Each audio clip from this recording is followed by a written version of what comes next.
한국경제TV를 사랑해 주시는 가족 여러분, 안녕하십니까. 파워 인터뷰 박정윤입니다. 트럼프 대통령이 다시 백악관에 입성한 뒤 세계는 숨가쁘게 움직이고 있습니다. 대규모 관세 정책은 글로벌 무역 질서를 흔들고 수출 중심의 한국 경제도 긴장 속에 놓였습니다. 미중 갈등과 공급망 재편 속에서 한미 동맹의 미래를 다시 고민해야 할 때입니다. 이 복잡한 국제 정세 속에서 한국이 나아갈 길을 모색해 보겠습니다. 미국 정부에서 외교관으로 30년을 일한 동아시아 외교 및 경제 전문가 커트통 더 아시아그룹 매니징 파트너를 소개합니다.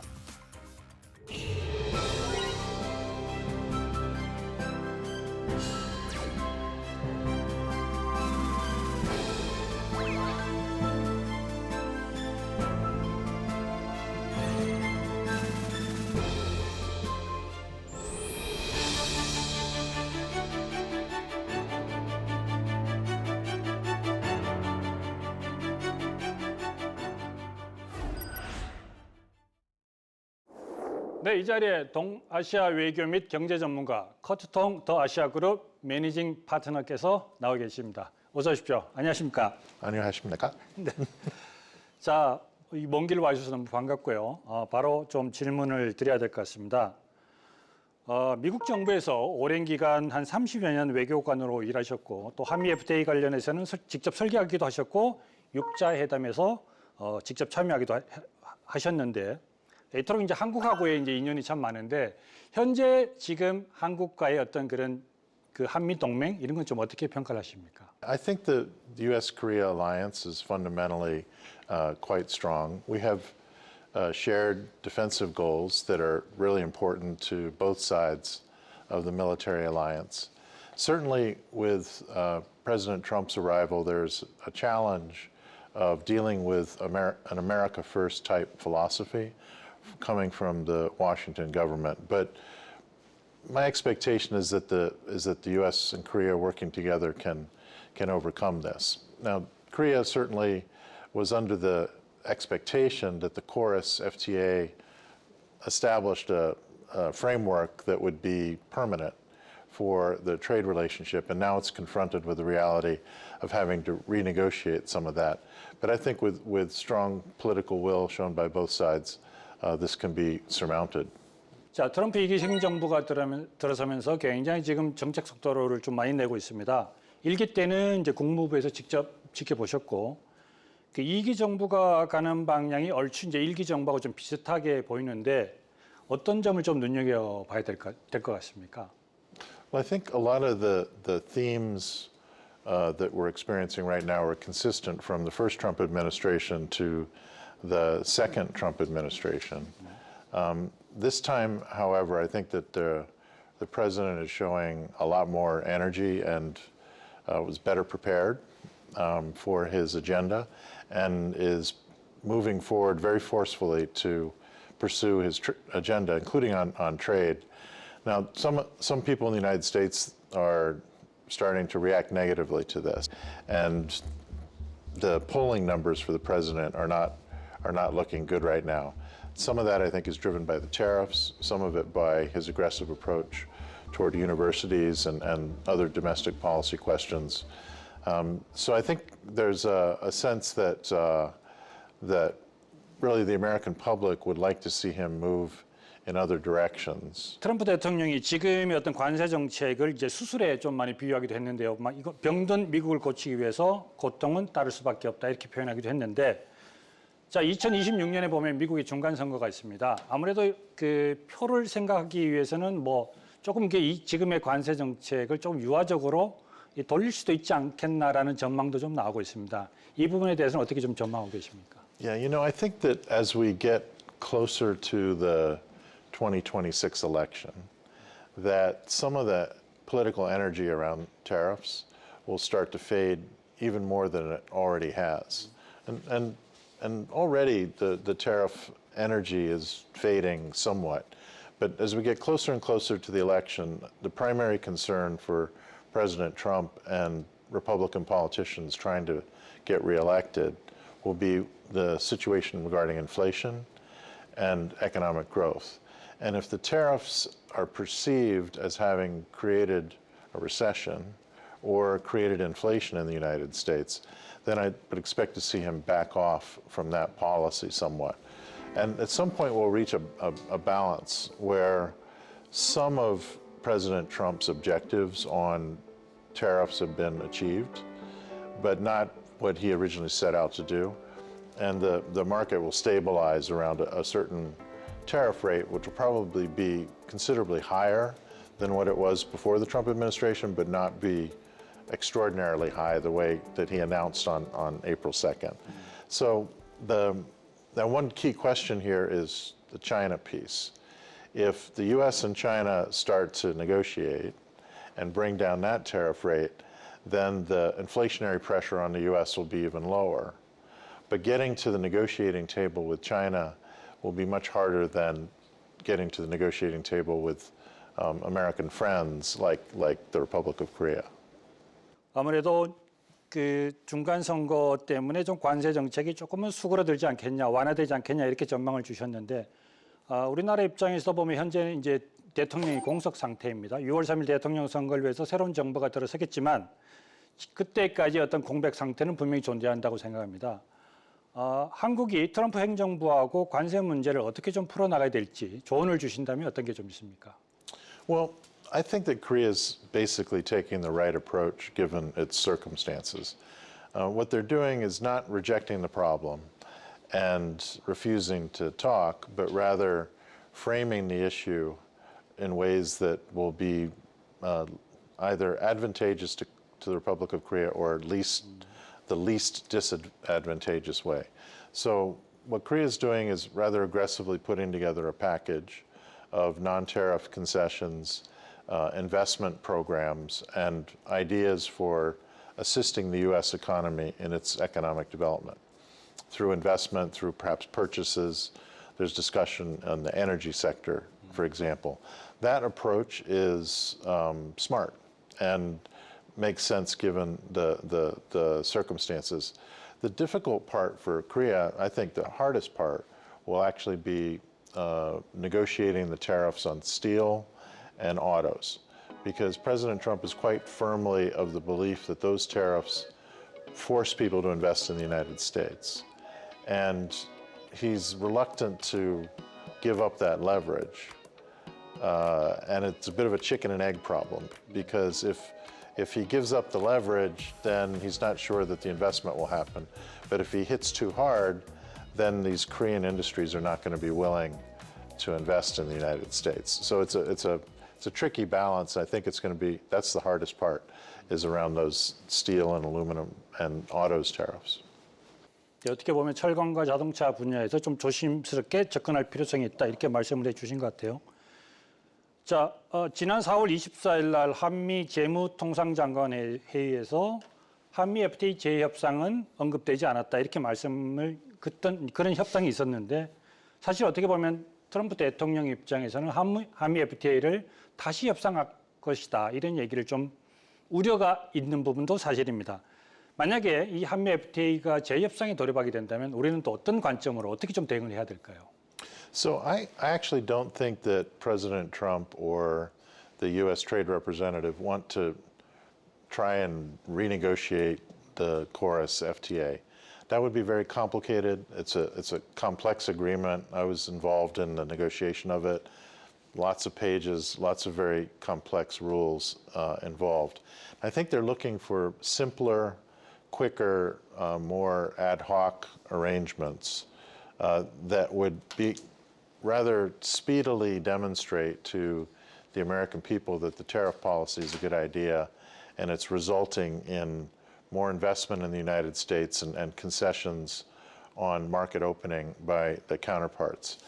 So in that regard, taking advantage of that flexibility in the U.S. approach, it makes sense for Korea to be creative in its own demands, but also maintain a reference to the KORUS FTA and get the United States to commit to the basic principle of low tariffs as enshrined in the KORUS FTA, as well as perhaps get new commitments from the United States for assistance in the energy security for Korea or the economic security for Korea over the long run in terms of technology, cooperation, in terms of energy supplies and things like that. 이제 어떻게 보면 좀 트럼프 성격대로 좀 한미 FTA 포괄적인 것보다는 좀 빠르고 임경면적으로 좀 치고 빠지는 또 공격적으로 좀 들어오지 않을까 이렇게 이제 좀 말씀해 주셨는데 거기에 대한 대응책을 조금 갖고 가는 게 좋겠다라고 말씀해 주신 것 같습니다. 자, 정부가 큰 틀에서 움직인다 해도 기업들도 아마 발빠르게 움직이고 있는 것 같습니다. 사실은 특히 이제 반도체 부분 또는 2차 전지 부분, 자동차 조선 등 여러 기업들이 이제 미국에 투자하거나 관련된 기업들이 많은데요. 이런 한국 기업들은 좀 어떻게 대응을 해야 할까요? So I think Korean companies should do a few things. One is have alternative strategies prepared for alternative outcomes. So if the trade negotiations or the economic discussions go in a certain direction that require moving in a certain direction in terms of business plans, then Korean companies should be thinking about that in advance, weighing the cost and benefit of making those changes and assessing that alternative. And then also think about the other alternative outcomes and prepare for those as well, so that when the result happens and the market it's changed by government policy, they're ready to react calmly and quickly, and then that shows confidence to their consumers and to their employees that they're prepared and they know what they're doing.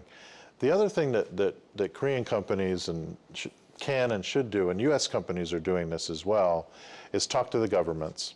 Now, the governments might not listen, but they should talk to them anyways and explain their point of view and really try to have some impact on the outcomes of the negotiations. Because even if they don't influence the actual outcome in the end, that process of talking to the governments helps them get ready.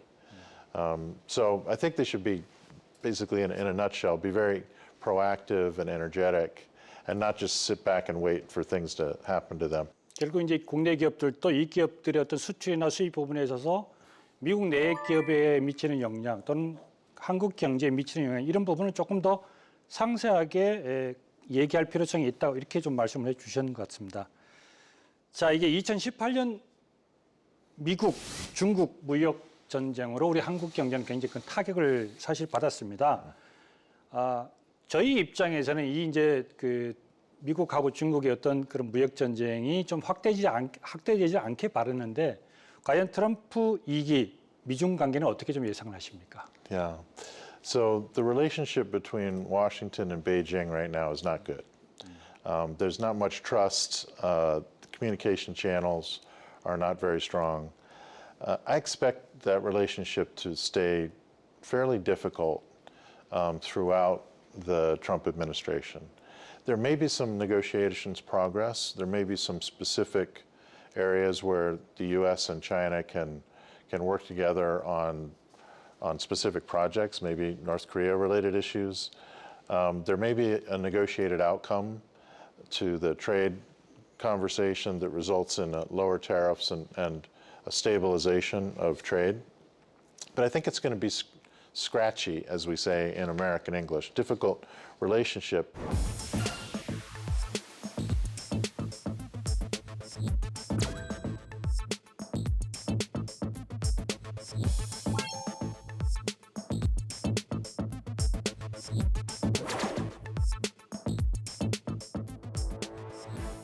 자, 어떻게 보면 이제 북한 전문가이시기도 하고요.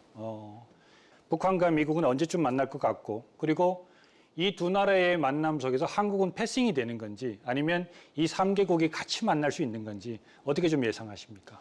So I think that President Trump is himself personally open to the idea of having another go and having another conversation with Kim Jong-un.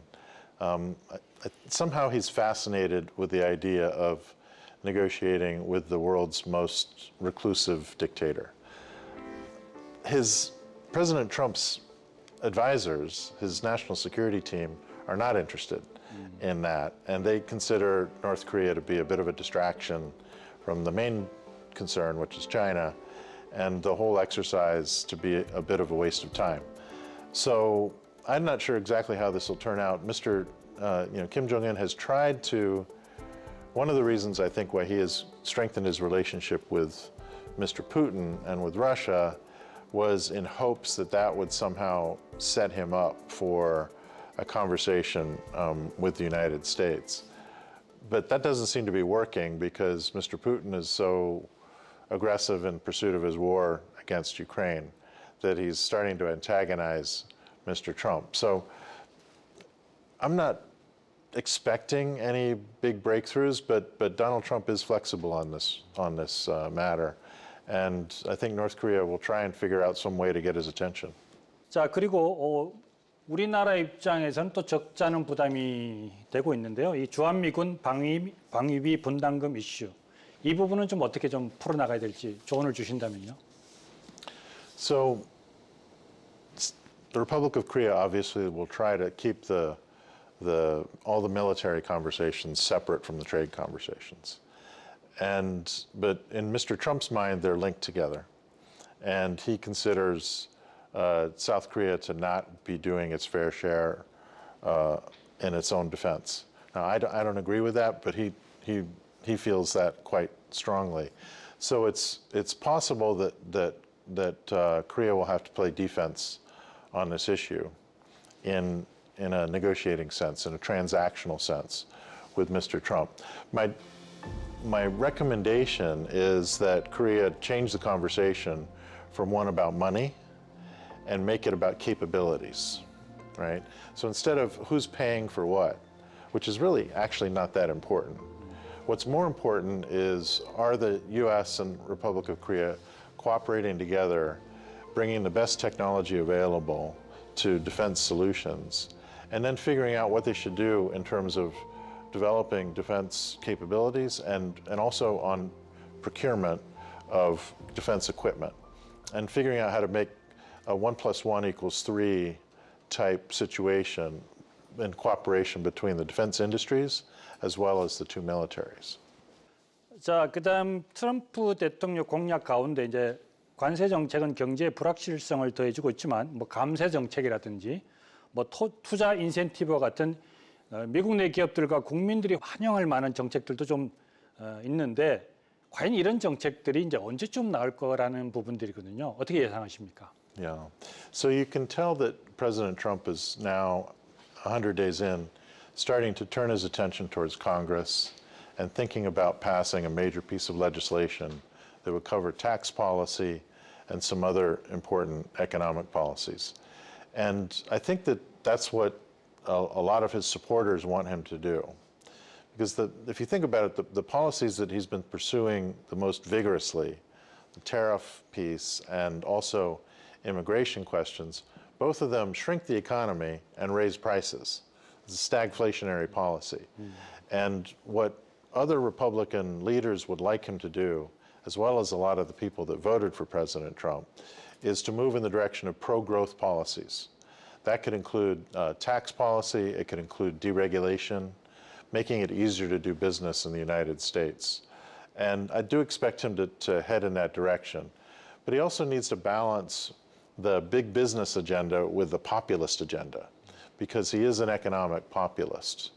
And that's where it's going to be difficult, is on tax policy, for example. He wants to cut taxes, but there's not that much revenue available to pay for that. And the tariffs aren't going to provide enough revenue. And so people are saying, well, maybe he has to cut Medicare in order to cut taxes. Well, that's not going to work because people will be very unhappy if their Medicare benefits are cut. So he has a lot of difficult choices to make, but that conversation around domestic policy, I think will be more productive for Trump than what he's been doing in the first 100 days. 결국 트럼프 대통령이 지금 하는 정책 모두 아마 미국 내에 있는 기업 또는 경제를 좀 많이 성장시키고 싶어하는 아마 그런 욕심인 것 같습니다. 여기 이제 또 하나 나오는 게 그 트럼프 대통령이 계속 그 월가에 특히 이제 미 연준 의장 파월한테 계속 금리를 인하하라고 요구를 하고 있는데 이 특별한 이유가 있나요? So I think that President Trump is obviously frustrated with the central bank, with the Federal Reserve. The Federal Reserve is it's a very scientific institution. They look at the data and they make a decision on what's the smart thing to do for the economy, balancing the goals of growth and containing inflation. Now, the tariff policy is a real curveball for the Federal Reserve because it risks creating inflation, but it also risks shrinking the economy. It's a stagflationary policy. And in that situation, it's difficult for the Federal Reserve to decide what to do. Because to fight a recession, you want to cut interest rates, but to stop inflation, you want to raise interest rates. And that's why they're hesitating to act and waiting for more data. The president would like them to go ahead and cut interest rates in order to produce some more growth and make everybody happy. But I don't think they're going to do that just because he wants them to. In fact, the president has discovered that even threatening to take away the independence of the central bank is a very dangerous thing for him politically. 마지막 질문을 좀 드려야 될 것 같습니다. 이게 좀 소프트한 질문인데요. 우리가 보는 일반인들이 보는 트럼프 대통령은 좀 뭔가 이게 좀 불도저 같고 때로는 좀 아나무인 것 같고 막 그런 엄청난 그런 부분들이 있고 또 때로는 보면은 코카콜라를 굉장히 좋아하고 그러니까 액면에 보이지 않는 우리 트럼프 대통령을 좀 보신다면 얘기를 해주신다면 아마 우리나라의 또 협상이라든지 기업들이 협상할 때 조금 도움이 되지 않을까라는 생각이 드는데 그 이면에 숨어 있는 트럼프 대통령의 특징이랄까 어떻게 좀 보십니까? So my observation of Donald Trump as someone who worked for him indirectly is that he is characterized by being very, very confident. One could use the word egotistical to describe him. He has a very strong opinion of himself and his own correctness. But then at the same time, he has a deep pragmatism and is ready to make deals and figure out how to sort his way through an issue to his best advantage. So he is both tactically sophisticated, but then driven by this great confidence that sometimes leads him to be slow in correcting his course. But sometimes he's not slow, and he's been elected twice, so he's obviously a good politician in terms of expressing himself. So it's a complicated picture. I guess confidence is the word that I use most to describe him, but then flexibility as well. And my favorite Donald Trump quote, he used it again about a week ago, is, "I never change my mind, but I'm flexible." And I think that's true. He doesn't change his mind, but he is flexible, and that I think really provides important clues for how other countries should deal with him. 나는 내 생각을 바꾸자는데 굉장히 나는 유연하다. 그리고 이슈 파이터다. 자신감을 갖고 있는 사람이다.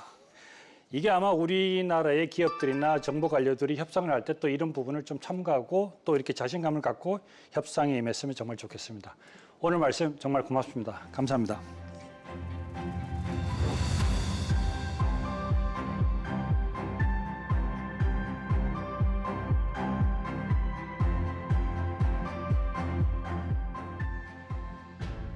네, 오늘 귀한 말씀 나눠주셔서 정말 감사합니다. 오늘의 통찰을 마음에 담고 한미 관계가 열어갈 새로운 미래를 기대해 보겠습니다.